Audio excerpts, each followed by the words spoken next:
Okay, welcome everybody to another edition of our Wednesday night shiur. Today's topic, Bezrat Hashem Yitbarach, Leon Nishmat.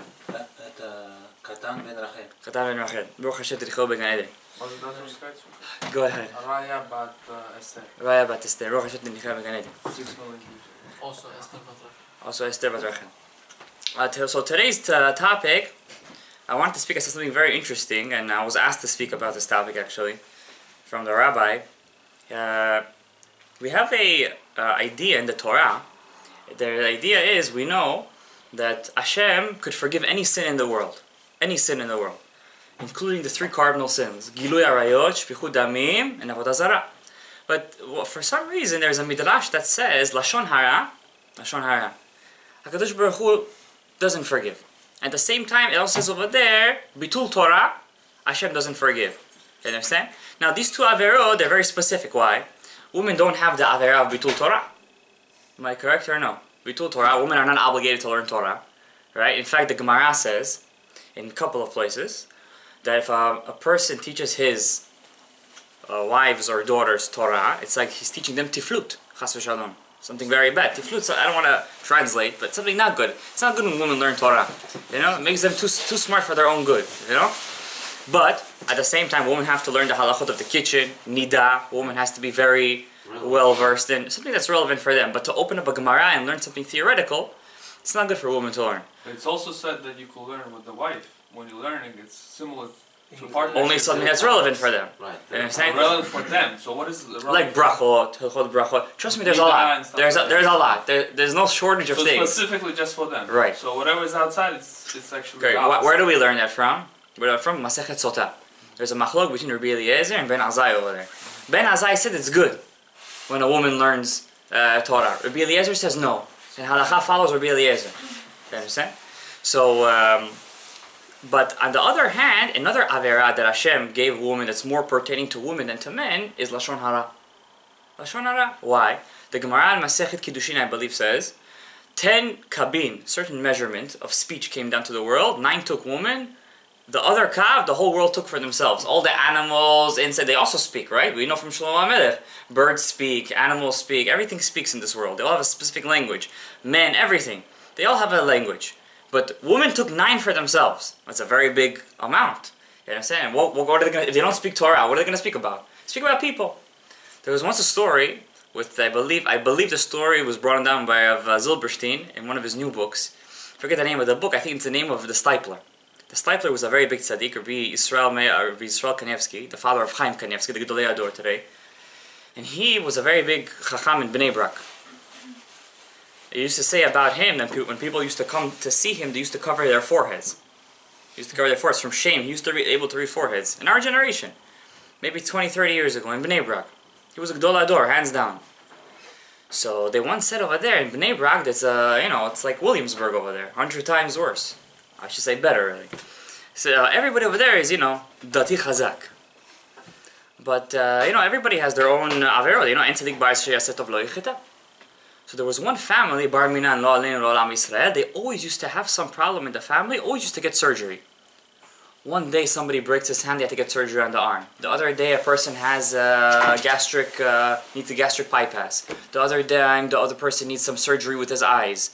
It doesn't stop. Everybody needs surgery in the house. Something, chas v'shalom, happens in this house all the time. So what are you going to tell these people? Gilgul? Give them something right now. So who do they decide to go to? There's a big epidemic happening in the family.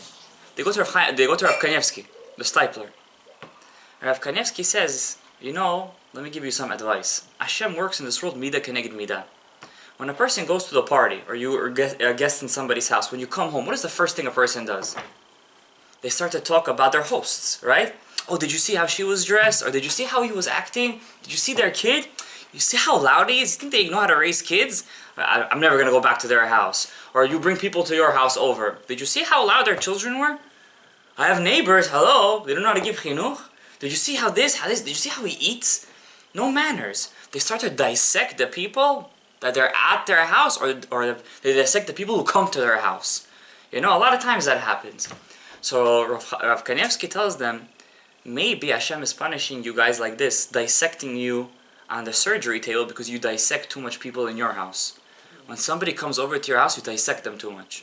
You talk about them. You say, oh, how do they dress? This. You start to look at every little thing. So Hashem says, oh, you look at every little thing? Let me look at every little thing for you. And that's why you're on the surgery table all the time. And you know what? They decided to stop doing that, and Baruch Hashem, it stopped happening. They stopped having these chas shalom, these surgery problems in their house. Look how far Lashon hara goes. But something very interesting about Lashon hara, and I know that many people know this, but they forget. Lashon hara is the truth. Lashon hara is not motzi shemra. When a person speaks Lashon hara, he's saying the truth. But he's saying something derogatory. How about if I say something that could be interpreted in two ways? Let's say I say, let's say a guy's name is Yonatan. In Yonatan's house, the lights are always on. Did you realize that? In his house, the lights are always on. I told to my friend. Now that could mean two things. Either Yonatan is staying up at night learning Torah until 3 in the morning, or it could mean that he's up all night watching television or having parties in his house. That's called avak Lashon hara, the dust of Lashon hara. They once said about the Baba Sali that he was living in, I believe, in one of the southern states in Eretz Israel. And before he lived in Netivot, before he lived somewhere else, I think Ashdod. And while he was living in Ashdod, a very big Rosh Yeshiva came to him in his house. Why? Because the Baba Sali was one of the great rabbis of Morocco. He came to Israel. He was already a Dayan. He was a Melumad Benisim. And when they came to him, so the rabbi started talking to him in Torah. He was a very big genius in Pshat. Very big genius in Pshat. In Halachot, everything. And the Baba Sali, yes. The rabbi started talking about Halacha, and we know in the Ashkenazi world, there are two big luminaries in the past 300 years. One is the Vilna Gaon, the Gaon Mevilna, Rabbeinu Eliyahu Gaon Mevilna, and the other one is the Baal Shem Tov. Each one led his own respective people. One is the Lithuanian people, the Lithuanian Jews, and the other one was the Hasidic Jews. So the rabbi tells the Baba Sali, and he's Sfaradi, so he thinks it wouldn't make a big difference if he would say what he's about to say. He says to him, the Baal Shem Tov and the Gaon Mevilna, they were both great minds in Torah. But I believe that the Gaon Mevilna knew how to learn Gemara a little bit better than the Baal Shem Tov. With all the kavod to the Baal Shem Tov, I think the Gaon Mevilna knew Halacha better. The Baba Sali didn't say anything. He waited till the rabbi left. He told his wife that day, pack up our bags, pack up our things, we're moving from this city. In the city that they speak avak Lashon hara, he didn't say really anything wrong. I mean, I wish somebody would compare me to the Gaon Mevilna. What did he do wrong already? But in the city that they speak avak Lashon hara about a great luminary, one of the great tzaddikim to ever live, the Baal Shem Tov, I don't want to live in this city. I don't want to live in this city. And he packed up his stuff and he moved to Netivot. Before that he lived somewhere else. Why avak Lashon hara? Avak. Before a person speaks Lashon hara, he has to go through 7 conditions. I can't say all 7 off the top of my head because usually you can't go past the first 3. One of the conditions is you have to rebuke the person before you say anything about him. Second, you have to make sure you for sure know he did what you think you saw. Number 3, you have to make sure you saw that he did it. Number 4, you have to make sure that if you said Lashon hara about him, that it won't come out that he would have more nezik, more damage, and if you would have gone to Beit Din and said it about him. And many people think that it's mutar to say Lashon hara about their spouses, about their children. The Chafetz Chaim said, the worst Lashon hara a person could say is about children. The worst. And where does it happen? A lot in schools. A Rabbi has a classroom full of children. And one of the children doesn't behave well. What is the first thing he does? Goes to the principal and tells that this child was this. He doesn't know that the principal has a million problems on his head. But do you think he has time to sit down with the child? No, he doesn't have time to sit down with him. Right away he punishes him. And many kids are very sensitive. Do you know children remember, from third grade they could remember that one time their Rebbe embarrassed them in front of the whole class. And in our generation especially, when we're playing for keeps, what does that mean? Today, it's sad to say, with the downgrade of our generation in Torah and Mitzvot, and the upgrade of the Tum'ah, of all the technology, that we have to say thank you to Hashem if our children, chas v'shalom, even to say this, but that's the harsh reality. You don't assimilate. And for a child in school to once get embarrassed by his Rebbe in front of the whole class could sometimes turn him off for Judaism for his whole life. His whole life he could be turned off from Judaism. One time he was embarrassed by his Rebbe in front of the whole class. Or one time his Rebbe said Lashon hara about him to the principal. But what's amazing about the consequences of Lashon hara is not only the halakha itself, which the Chafetz Chaim says that when a person says Lashon hara, he's going over 10 lo ta'asez, over 15, I believe, asez, over like 6 arurins in the Torah. What's amazing is that the Chachamim say, and this is our whole point of our lecture today, when a person says Lashon hara about somebody, that guy takes all my mitzvot, and the person who said Lashon hara takes all of his averot. You're telling me, just because I said something derogatory about my friend, that I could take all of his averot, and he could take all my mitzvot? What is this? This is messed up. One time I said something about something, he's going to take all my mitzvot? Well, yesh masu panim badavar? It's impossible. Is there a source for this? That if I say Lashon hara about my friend, that I take all of his averot and he takes all my mitzvot? What is the source for this? You should always remember one thing, Rabotai. In Torah, never take anything for granted. Never. You're always supposed to ask, what's the source?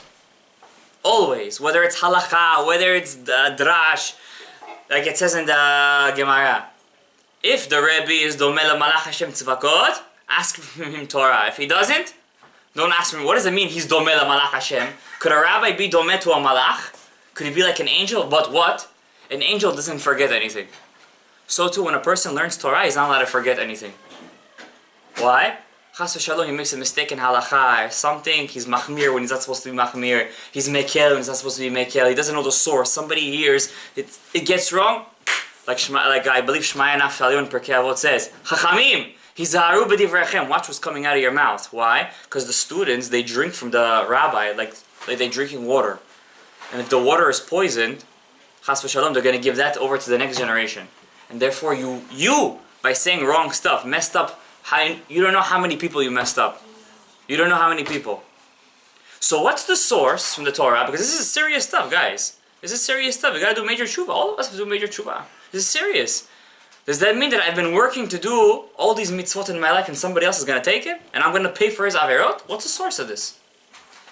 So this question, don't think it's some simple question. It's not a simple question, Rabotai. This is a question that the poskim dealt with. The poskim. And I was searching for this question all day, and I found a source. It's in the book over here, Yaskil Abdi. It was written by Rav Gadayev.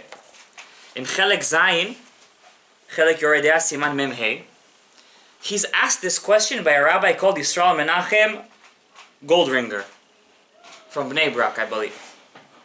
Rehov Sokolov Shesh. Even the address is written over here. And he's asked by him, Rabbi, please tell me, what is the source for this memra of the Chachamim? And he tells him something very amazing. He said it's a Gemara Meforeshet. It's written down in the Gemara in front of our eyes. Where? Masechet Chagiga, Daf Tet Vav, Amud Aleph. What does it say in the Gemara? The Gemara says a story over there. How Rabbi Meir had a Rebbe. Who was Rabbi Meir's Rebbe? We know it was Rabbi Akiva. Rabbi Akiva.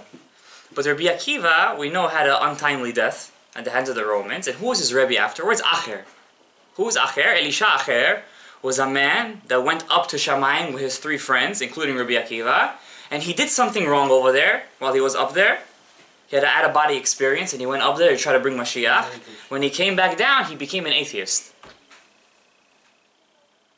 He became an atheist. And when he came down, he stopped keeping mitzvot, but he still learned Torah. He still learned Torah. He couldn't stop learning Torah. And one day he was walking with Rabbi Meir. They were taking a stroll in the garden. He was still learning Torah from this atheist who was his rabbi. And he says to him, Rabbi Meir, tell me the explanation of a pasuk. What's the pasuk? It's a pasuk in the Kohelet. It's written by Shlomo HaMelech. Ze le'umat ze asa Elokim.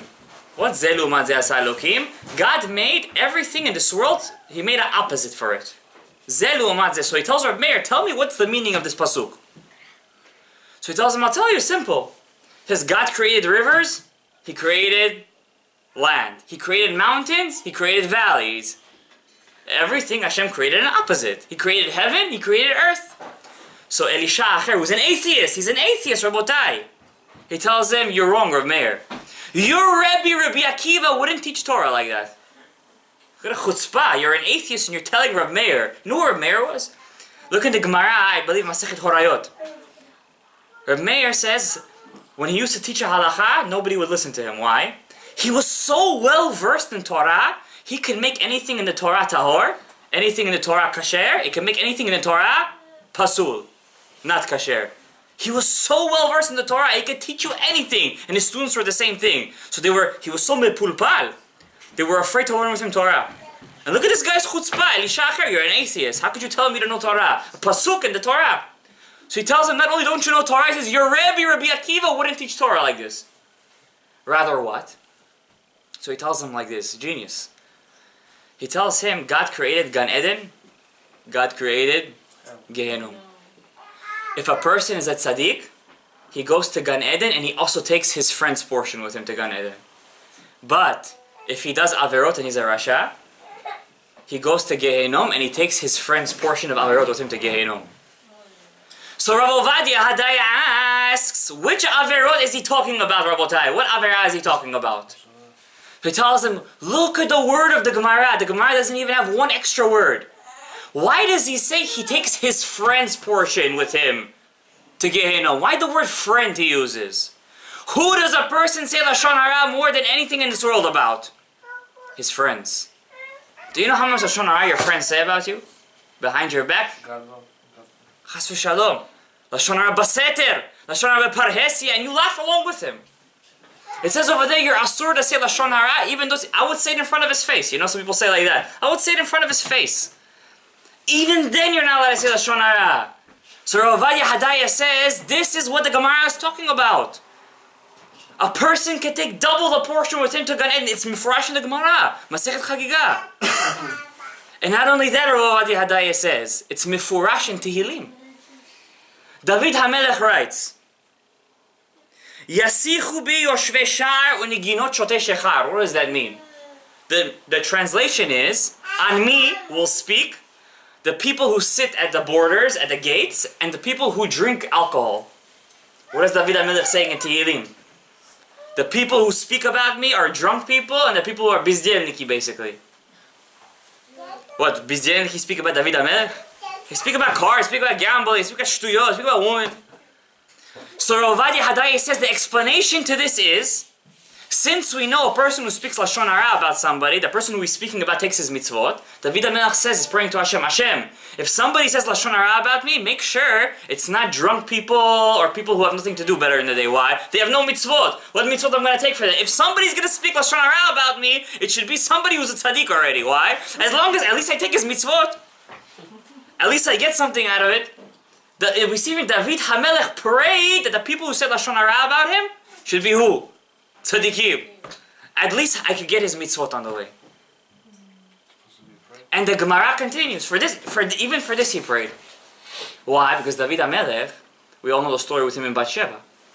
Right? And who was speaking Lashon hara about him? Doeg and Achitofel. Even though they were Av Beidins, they were both Reshaim. So David HaMelech says to Hashem, give me a tzaddik instead of these two Reshaim. But the Gemara doesn't stop over there. The Gemara brings another pasuk. What I want to discuss is also very important. It says in the pasuk over there, the Torah says, in Mishlei, everything's okay? In Mishlei it says, the pasuk, Lo ta'archena zahav uschuchit utmurata kle paz. What does that mean? Shlomo HaMelech says, there is something in this world that you can't measure it with gold or glass. And all the most beautiful and amazing silver in this world, you can't trade for it.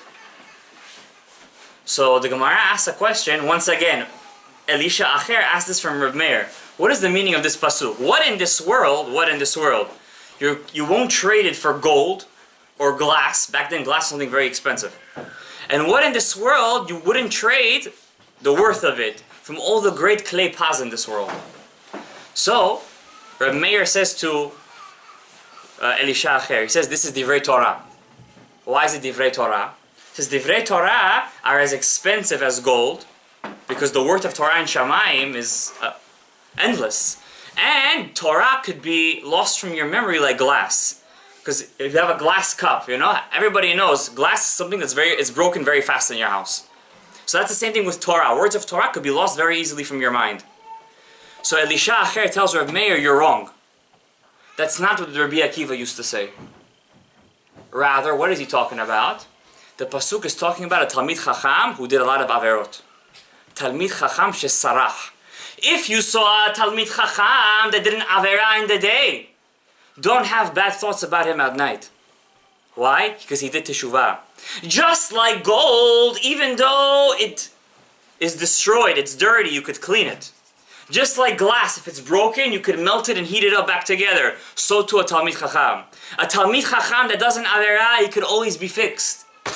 So don't think bad about a Talmid Chacham shesarach. Look at the amazing interpretation of Elisha Acher. He was talking about himself, probably, on this pasuk. A Talmid Chacham that doesn't avera, you're never allowed to speak bad about him. In the Shulchan Aruch Yoreh Deah, Siman Reish Mem Gimel, it says over there, a Talmid Chacham has the power to excommunicate someone. If a Ama Aretz was mevaze, he puts down a Talmid Chacham, a Talmid Chacham has the power to be menadeh oto, to excommunicate him. Where's the mercy in the Torah? What do you mean he's going to excommunicate? You're going to excommunicate everybody in this world? What am I talking about? Unfortunately, we're small fry over here. But there are big rabbis. Sometimes they have fights between each other. Fights. You have rabbis, Shalom, that are put into jail. All these kinds of stuff in this world. And what is the first thing we do when we see those things happening? We start to judge them. But the Gemara says, even if they were right, even though they were supposed to go to jail, they were wrong, they did all those averot, you're not allowed to think bad about them. Because why? They're like gold, glass, and vessels of silver. They could always be fixed. Even if they did wrong, even. It's a pasuk meforash in Mishlei. Elisha Acher taught it to us. Elisha Acher ended up coming out of Gehenom. By from his students, Rabbi Meir and Rabbi Yochanan. There was a story once that Ovadia brings down, Yabia Omer, over here. Chelek, I believe it's Chelek Tet. Chelek Yoreh Deah, Siman Chav Zayin, a beautiful story. I think everybody here ever heard of Rabbi Akiva Eger, right? Yeah. He was the father-in-law of the Khatam Sofer. Khatam Sofer's second wife. Khatam Sofer had two wives. The Khatam Sofer's first wife died without kids. He couldn't have kids from her, and he lived with her till the age of 50. When she passed away, so they told him marry the Rabbi Akiva Eger's daughter. She was divorced, I believe, or she was a widow. And he was 50 years old when he married her, and he brought kids from her. And his son, I believe, was the Ktaf Sofer, one of the Gedolei Ador. So, but before Rabbi Akiva Eger, there was another Rabbi Akiva Eger. He was Rabbi Akiva Eger Harishon, the first one, Baal Mishnat Rabbi Akiva. He was also a very big tzaddik. In Posen. Also Rabbi Akiva. Yeah, also Rabbi Akiva Eger. They both had the same names, so don't confuse the two of them. I'm not talking about the father-in-law of the Khatam Sofer now. I'm talking about the first Rabbi Akiva Eger. So they say a story about him in their hometown in Poland. It's really a scary story. Scary story. In Poland back then, there was one rabbi for the city. It wasn't like today, every block there is a rabbi. One city, one rabbi. And if you did something in that city against the rabbi, oh, what they would do to you over there, they would put you in herem nidur, they would run you out of town. If somebody would come to shul and say a speech to the people instead of the rabbi, they would kick him out of shul. They would kick him out of the city. They would disgrace him. If somebody would say a halacha in the shul in front of when the rabbi is there, they would put him inside Gehenom like Korach. So one time in this town in Poland, there was a rabbi called Rabbi Moshe Charif. Just his name puts What's his name? Makes you, like his name, Harif. It means spicy. He was a Gaon Olam. So this Rav Moshe Harif, not only was he the chief rabbi of the city, he was the Av Bedin. Now, what's so special about that chief rabbi of the city? Back then, the chief rabbi of the city was not allowed to work. People had to pay for him. They used to do everything for him. What was his job? His job was to give at least 3 times a year a speech in shul. 3 times a year. That's it. One before Pesach, before Shavuot, and before Yom Kippur, Shabbat Shuvah. What years we talking? Yeah? I'm talking about 200, 300 years ago. This was at least. The Ben Ish Chai was also like that. He only used to give 4 times a year, also Rish Kala. He used to give a speech in the big shul. All the other times he was in the small shul. So, and if somebody would give a speech in the shul instead of the Gaon Av Beidin, it was a very bad thing. So one day, Rabbi Moshe Harif, he got very old. He got so old, he became blind. So they told Rav Moshe, you know, you're getting a little old, you can't even walk anymore. Back then there was no wheelchairs. You've got to carry the guy on, you know. So they told him, you know, we want to appoint, instead of you, another Av Beidin. So he was thinking for a second, and he can't even walk anymore, the guy. He says, you know what, I agree. I mochel my kavod. I forgive my kavod for the sake of Torah. People need to know halachot, right? People need to know halachot. I allow you to appoint a new Av Beidin. Who's the Av Beidin? Rabbi Akiva Iger, Harishon. I allow it. They said, but we have another problem. You can't give a speech anymore in the shul. Do you allow us to appoint him, the same rabbi, to be the speech giver? He says, this I don't forgive. I'm not mochel my kavod. He says, what do you mean? Who's going to give the speech? He says, I don't care. No speeches until I die. That's how stubborn he was. Harif. But what happened? You know, listen, you can't have a shul without a speech. People need to hear drashot. So at the end, they forced this Rabbi Akiva Iker, he was like 30 years old at that time, to give a speech. And he didn't forgive his kavod. A couple of years later, Rav Moshe dies. And they asked this Rabbi Akiva Iker, who was the Gaon Av Beidin and the head chief rabbi of the city, to make a hesped, eulogize Rav Moshe Harif. He got up on top of the bed is in the shul over there, because when a big rabbi passes away, you're allowed to bring the bed inside the shul. If a regular guy passes away, you can't bring his bed inside the shul. And he starts to eulogize the rabbi, Rav Moshe, who didn't forgive his kavod. Suddenly, in the middle of the speech, he stops. They tell him, why are you stopping? He says, I see Rav Moshe right now on top of his corpse, and he's telling me, I don't want you to give a speech about me. Stop talking about me. In the middle of the eulogizing, this is a story, Rav Ovadia brings it down, Yabia Omer. So he tells him, he stops, then he continues speaking. He says, continue. He stops again. They tell him, why are you stopping? He says, he's asking me to go up there for a din Torah. A week later, he passes away. He was 35 years old. Wow. Why? Because Rav Moshe Harif, he didn't forgive his kavod. And in Shamayim, they were tovea his elbon. And who we're talking about? We're talking about a Gaon Olam, Rabbi Akiva Iger Harishon, come on. Gaon Olam. A similar story happened to Rav Ovadia. When he was a rabbi in Egypt, he calls that time the worst time of his life. There was about 50,000 Jews over there. There was one hospital. One hospital. Now the Jews didn't know, in that hospital they used to feed them halal meat. Halal meat. They used to feed them chele, fat. They used to, not the bad fat. They used to feed them shikatim, and the Jews didn't know. They used to go to hospital, they used to feed them hospital food, and they thought it was kosher. Why?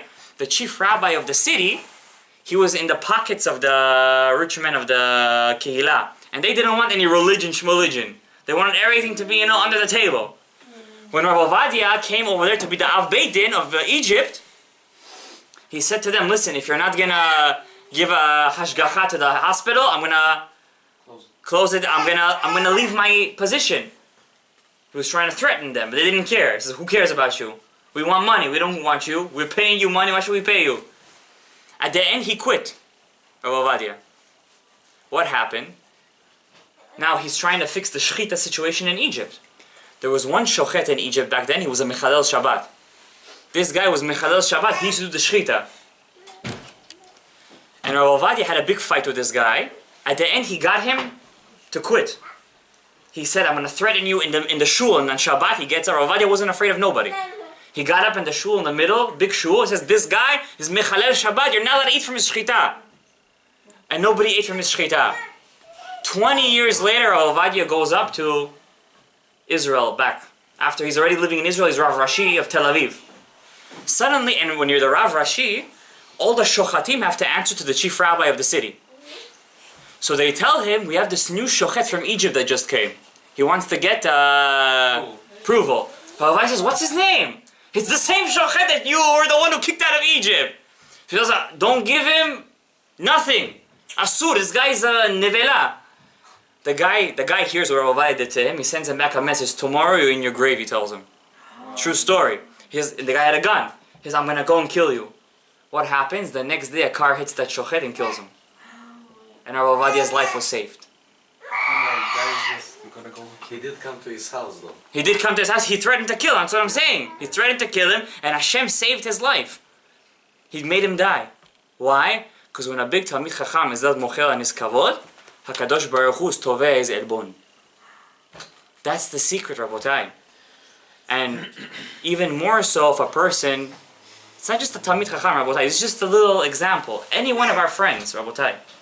And it says in the time of Achav Melech Israel, they never used to lose a war. Why? Nobody used to say Lashon hara about one another. How do you stop saying Lashon hara, Rabotai? Let's end it with a positive note. How do you stop saying Lashon hara? Learn about it. I'll give you one piece of advice. Something that I think works, especially if you're a married person and you have a wife, and you know it's inevitable. I think the first and most important thing to do, and I think not only if you do this you're going to stop speaking Lashon hara, you're also going to show the people in your house what's the meaning of speech. Because the Pirkei Avot says, Siyag lechokhma shtika. This is what I do. On Shabbat, at home, I take upon myself Tanit Dibur. Why? Because a person's speech. If a person speaks too much, what happens? They take off his life. Right? That's why when we say L'chaim, when we drink, why do we say L'chaim? Because when a person drinks a lot, what does he start to do? He starts to speak and speak and speak. So when we say L'chaim, all those speaking should be Divrei Torah, it should be for life. It shouldn't be Chas Shalom the other way around. So the first things first, Siyag lechokhma shtika. Learn to speak as less as possible. And you're going to see, Rabotai, that you're going to start to appreciate what it means to speak. What's Divrei Torah. You know, if you pay attention, a person could be an amazing orator. But when he speaks, people get inspired, but then they lose the inspiration right away. But some people, they're not such great orators. But when they speak, they speak. And it goes with the person. Why? Because his speech, it's pure. Rabotai. And that's what we got to teach our spouses and our kids and our family members. Because like we said this past week's in Shabbat, this past week before Mincha time. First things first. When we want to make somebody chozer b'tshuva, it's not the people outside. We got to start inside the house. May Hashem bizocheh otanu, the bracha, hatzlacha, parnasa, to the purity of speech. Baruch Adonai le'olam. Amen ve'amen. You want to say Kaddish? We have 10?